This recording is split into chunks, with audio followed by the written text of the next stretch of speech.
ሰላም እንዴት ናችሁ? ዛሬ ደግሞ የምንመለከተው አምስተኛ ክፍል ኢየሱስ ክርስቶስ ብቸኛ አማላጅና ብቸኛ መካከለኛ አድርገን የምናምንበት መጽሐፍ ቅዱሳዊ ትምህርት እንመለከታለን። ለምንድን ነው ኢየሱስ ክርስቶስ ብቸኛ አማላጅ፣ ብቸኛ መካከለኛ አድርገን የምንከተለው? አምስተኛ ምክንያት ኢየሱስ ክርስቶስ የአዲስ ኪዳን መካከለኛ ብቸኛ መካከለኛ ስለሆነ፣ የአዲስ ኪዳን ብቸኛ መካከለኛ ስለሆነ፣ ኢየሱስ ክርስቶስ የአዲስ ኪዳን ብቸኛ መካከለኛ እንደሆነ በክርስቶስ መስዋዕትነት የተጀመረው ይህ አዲስ ኪዳን፣ ይህ አዲሱ ኪዳን እግዚአብሔር የመሰረተው ሰዎች ከሱ ጋር ህብረት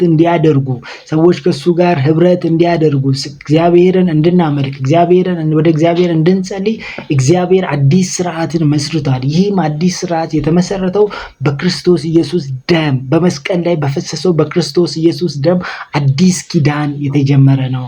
ስለዚህ ይህ አዲሱ ኪዳን ውስጥ ያለ ሰው ሁላ የክርስቶስን መልጃ ማግኘት ይችላል። ይህም አዲስ ኪዳን ረፍትን መስጠት ይችላል። ኢየሱስ ያለበት ኪዳን፣ በክርስቶስ ደም ላይ የተመሰረተ አዲሱ ኪዳን፣ እግዚአብሔር ያከበረው ኪዳን፣ እግዚአብሔር አዲስ ህብረት ከሰው ጋር የጀመረበት ኪዳን ስለሆነ እግዚአብሔር ከሰዎች ጋር የሚገናኘው በዚህ ኪዳን ብቻ ነው።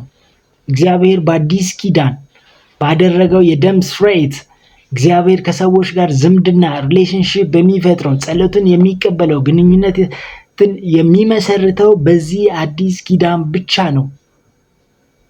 ከዚህ ኪዳን ውጭ ማንም ሰው ከእግዚአብሔር ጋር ህብረት ማድረግ አይችልም።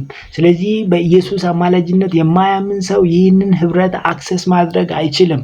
ከእግዚአብሔር ጋር ካለው የቃል ኪዳን ግንኙነት ተገሎ ለዘላለም ይኖራል።